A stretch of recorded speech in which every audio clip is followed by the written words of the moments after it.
Right now, on To the Point, a growing fight over redistricting. The Republican governor of Texas is out of his mind. And I believe they have forfeited their seats in the state legislature because they're not doing the job they were elected to do. As the issue extends beyond Texas, tonight, new details about a possible special election here. A California congressman is trying to block the governor's attempt to redistrict. Hear the governor's response and what conversations he's had with the legislature to plan this potential special election. Plus, Elk Grove is growing. They can get bigger houses, more land. As people move to the city, what's being done to address concerns? And later, the Tower Bridge dinner, what you can expect as chefs work together to bring a big meal to the Sacramento landmark.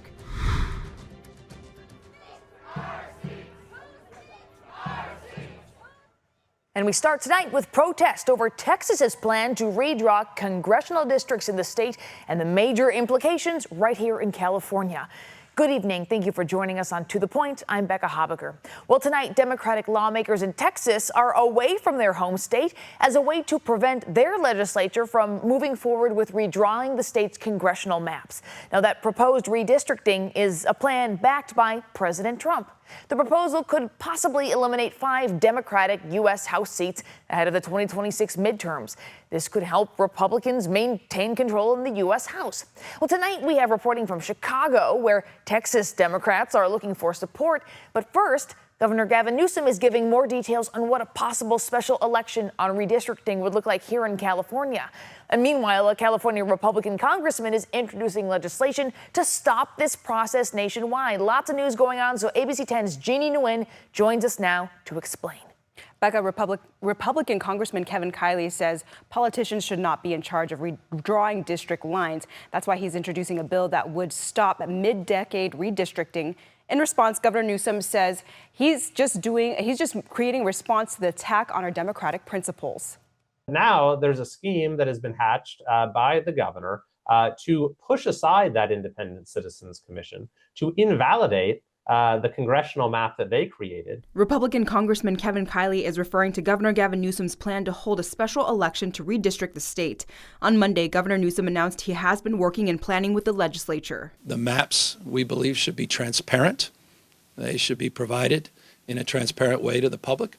And as a consequence, those maps are being processed and will be brought to light. The governor adding he has not seen the maps, nor does he have details on what they look like. The state's current redistricting process was put in place by voters in 2010 under the Voters First Act, giving that responsibility to the California Citizens Redistricting Commission, an independent group who uses census data to draw the lines. Because of that, Congressman Kiley hopes his new bill will reinforce this existing process. I think that's the right approach. It's what we've done the last 2 times we've done redistricting at the start of the decade. If passed, Kiley's bill would prevent all states from redistricting too early. Kiley says politicians should not be redrawing lines, calling it a conflict of interest. I think it's a very bad move. It's a very unhealthy thing for democracy in our state, and my bill would make sure it doesn't happen. In response to Kiley's legislation, Governor Newsom says what the state is doing is just a response to what President Trump is doing to try and get more Republicans in Congress. Putting ourselves in a position to respond to the assault on the rule of law and our democratic principles. Even though the governor has been having conversations with lawmakers to plan this potential special election, he did say this would only happen under one circumstance. Triggered on the basis of what occurs or doesn't occur in Texas. I hope they do the right thing. And if they do the right thing, then there'll be no cause for us to have to move forward. But again, we're working with the legislature on a trigger that if they do move forward, California will not sit by idly and watch this democracy waste away. We'll fight fire with fire. And to reiterate, if this special election happens and maps are successfully redrawn, the governor says it would only be applied to maps in 2026, 2028, and 2030. After that, it will revert back to its original form, and we will once again rely on the Independent Redistricting Commission. Becca. Jeannie, thank you so much. Well, Texas Democrats could be away from their home state for days or even weeks. The Texas House Speaker issued civil arrest warrants for them today, while political strategists say this might have been the Democrats' only move to block redistricting in their state. Reporter Jason Whiteley is in Chicago, where lawmakers remain tonight. The Texas legislature is out of business, for now at least. Democrats, making up a third of the House of Representatives, flew to Chicago. a move that will temporarily delay a Republican bill to redraw congressional lines and make it easier for Republicans to win in next year's midterm elections. This is politicians choosing their constituents rather than voters choosing their elected officials. And when you put it in those terms, that makes people really, really mad. Voters want to be able to choose their elected officials, not the other way around. State Rep Mihaela Plesa from Plano, among a handful of Democrats in New York State, getting support from Governor Kathy Hochul there. Dozens more outside Chicago, where Illinois Democratic Governor J.B. Pritzker is lending support. Leaving the state, stalling the legislature, is really the only move Texas Democrats had. And they are criticizing Governor Abbott for making redistricting a priority over flood relief. Just because one item, redistricting, was first on the list doesn't mean any of the other items are any less important. So at the end of the day, Democrats, I think, are betting their entire political future now on this political gambit. But Jean Wu is refusing to show up for work. Governor Abbott already on the offense, spending $750,000 for online ads that started today, urging Democrats to go back to work. Republican House Speaker Dustin Burrows issued civil arrest warrants for Democrats this afternoon. It's a symbolic move, meaning if the Democrats are seen in Texas, they can be detained and returned to the Capitol. But Democrats insist the 30-day special session is over, and that would require them to remain out of state for at least the next 16 days until it officially ends. In Chicago, I'm Jason Whiteley. And you know, this is far from the first time the question of redistricting has thrown a chaotic wrench into national and state politics. For some historical context, I spoke today with local political analyst and former California political reporter Steve Swat. Redistricting is a purely political effort, and it's out of hand this year. Sacramento-based political analyst Steve Swat says Democrats need a net gain of 3 seats in next year's midterm elections to take control of the U.S. House of Representatives. The midterm elections, after a president is first elected, or in this case Trump's second election, quite often goes against the party in power. And if you go back to Obama in 2008, he lost 61 seats in the 2010 elections. Go then forward to Trump, he lost 43 seats after the 2016 election. And so with Trump's lower than expected approval ratings, the Democrats feel pretty confident that everything being equal, they have a chance to take back the House.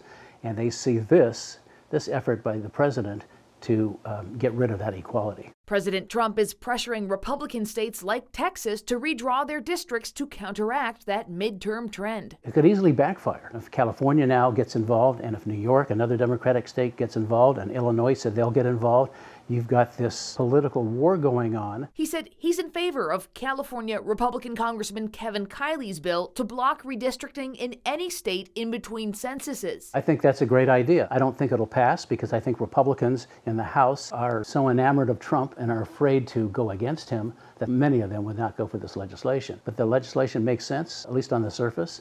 Let's have an even playing field and see where the chips fall. He says if California moves forward with redistricting, California Republicans could stand to lose 5 or 6 seats. They currently have 9 statewide. Meanwhile, California Democrats hold 43 seats in the House. Well, right now on the ABC 10 Plus streaming TV app, we have more on the redistricting clash after Texas Democrats left their state. Just search for redistricting on the home screen. The app is free to download to your TV. Coming up on To the Point, a fast-moving fire near Lincoln, the impact on schools, and dangerous conditions along a busy highway. We've seen fairly favorable conditions starting off August. Warmth heading our way. How long we'll deal with some summer heat. And later, Elk Grove is growing, and so is the traffic. We talked to city leaders about what is being done to fix it. A fire in Placer County today caused visibility issues along Highway 65. Fire crews were able to stop forward progress of the ranch fire. It started around 3 this afternoon between Rockland and Lincoln. 12 Bridges High School had to close until further notice. The fire burned about 145 acres. Well, ABC 10 Chief Meteorologist Monica Woods joins us now. And Monica, we're beginning to see more of this drying out, fire-favorable weather, huh? We certainly are. Yeah, it's been over 125 days since we've had a good wetting rain. totaling over 1/10 of an inch, 127 days. We have to go all the way back to March 30th. We are starting to enter into that time when we start to see temperatures coming down for average highs and the chance of rainfall going up. That's not in our immediate forecast, but we're kind of turning the page here. Current winds coming in at about 10 to 25 miles per hour from the Pacific. So that also added an extra element for firefighters to try to react to with those winds coming in. Currently, temperatures in the 80s to near 90 in the Valley. Tahoe right now at 70. Have that sunset at 8:13. Still plenty of time to get out there and enjoy this great looking Monday, with highs today reaching near 90 throughout the valley. 70s along the coast, 80s for the foothills, and 70s up top for the Sierra. Temperature trend, as I mentioned, it's been quite favorable. Starting off the month of August with near average to below average temperatures. Now we're going to crank up the heat just a little bit. Tomorrow, we keep it pretty close to where we were for today, upper 80s and lower 90s throughout the valley with sunny skies. It's not until we dig deeper into the forecast, say Friday and Saturday, even into our Sunday forecast, that we're starting to see more moderate heat risk building throughout the valley under a ridge of high pressure that's basically going to take over our weather pattern for several days here. We're going to see that storm track well to the north of us. Not much of an onshore flow by the middle and end of the week, and that means sinking warming air and warmer conditions. Highs in the 70s to near 80 up top for the Sierra, with 80s and 90s throughout the foothills. For that Tuesday forecast along the coast, highs in the 60s. Heading inland, we'll start off the morning with a cool, crisp conditions in the 50s. Highs will warm into the lower 90s, but from there we start to see the warmth build. Highs will be in the mid 80s by Saturday for the mountains. Still thunderstorm free though. We're in the mid to upper 90s for the foothills, and for the coast it's a mix of sun and clouds with highs in the 60s and lower 70s. A look at our extended forecast. Highs will warm above average by Wednesday, and we're going to keep it there heading into our weekend. We'll see some folks getting awfully close to the triple digits, 90s heading into next week. All right, Monica, thank you very much. Well, next on To the Point, a weak jobs report and a trade war, the economic outlook days before new tariffs take effect. Plus, we're heading to one of the region's fastest growing cities. See how Elk Grove residents are navigating the challenges that come with growth. All year, To the Point has been visiting our region's fastest growing cities. And coming up Wednesday at 6:30, we're headed to Elk Grove. We've been speaking with residents, the school district, and city leaders about concerns and what is planned next for the community. Tonight, ABC 10's Jeannie Nguyen shows us why traffic is facing scrutiny and what city leaders are doing about it.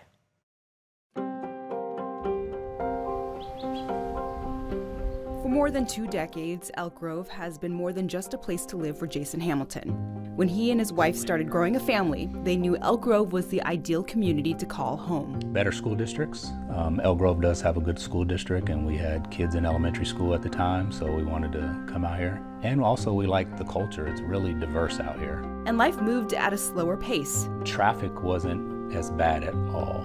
You can get from one side to the other probably in, I'd say, half the time that you can now. But over the last 10 years, Jason, If they send the offer, a realtor by day, noticed a change. At that point, then you had a lot of people from the Bay Area coming out here because it was, they could sell their house out there and come up here and pay cash. With longtime Elk Grove residents seeing more of their neighbors coming from the Bay Area, it's brought more traffic, especially along major roadways like here along Elk Grove Boulevard and Laguna Boulevard. The real-time video feed. City officials say residents' top complaint is traffic.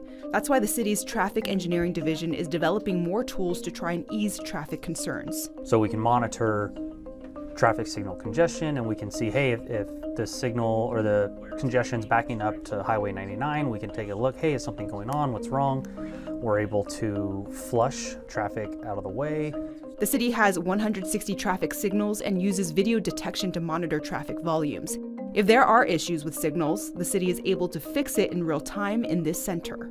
The signals are timed in a coordinated, synchronized fashion to where you should get a progression of 5 or 6 green lights in a row, and that's all based on traffic volumes and time of day. The city is working on a new system that will calculate traffic in real time rather than just during peak commute times. It's expected to roll out this fall. That's where the video detection cameras come in, and they give us counts throughout the day, and then it says, hey, I only had 50 cars, I don't need as much green time, next time go around. So when another 50 cars come, it's going to use less time. And then if 60 cars show up, it'll give it a little bit more green time. The city is also building a new interchange at Whitelock Parkway. So it's going to be a long process, but the city does have a project allocated for this, and we're still looking for funding opportunities. While many longtime Elk Grove residents can't stand the traffic, She doesn't want to play. former Bay Area resident Jonathan Lee says it's one of the main reasons he chose to move to the area 5 years ago. I wanted something that I didn't want to sit in traffic a lot. Jonathan says settling in was an easy transition. So there's a lot of parks, lakes, and I'm very close to one of my favorite places, Tahoe. Another major factor in leaving the pricey Bay Area was the high cost of housing. As a realtor, Jonathan often sees many people like himself relocating to Elk Grove for its affordability. They could buy more house for almost half the price up in Elk Grove and Sacramento. They can get bigger houses, more land. Housing analyst Ryan Lundquist says Elk Grove's growth peaked during the pandemic, with low interest rates and the promise of a great deal. While things have calmed down, Lundquist says Elk Grove remains a hot spot. I think single family is the dominant force in Elk Grove, and so last year there were about 430 homes that were built, according to North State BIA data. They came in fourth in the region. Only Sacramento, Roseville, and Rancho Cordova were ahead of Elk Grove. And now there is a specific part of the city that's seeing a majority of the new development. Mostly 95757 zip code, and that's sort of the hotbed for new construction. But what you're going to see is a bunch of stucco. You're going to see smaller lots and everything being built close together. A lot of two-story units because those are less expensive to build typically. As Elk Grove continues to change, newcomers like Jonathan say, I feel like the opportunities at Elk Grove is continually going to grow. While longtime residents like Jason believe, we're here. We're not going anywhere for the near future. We have kids and grandkids tying us here, so we're here. In Elk Grove, Jeannie Nguyen, ABC 10.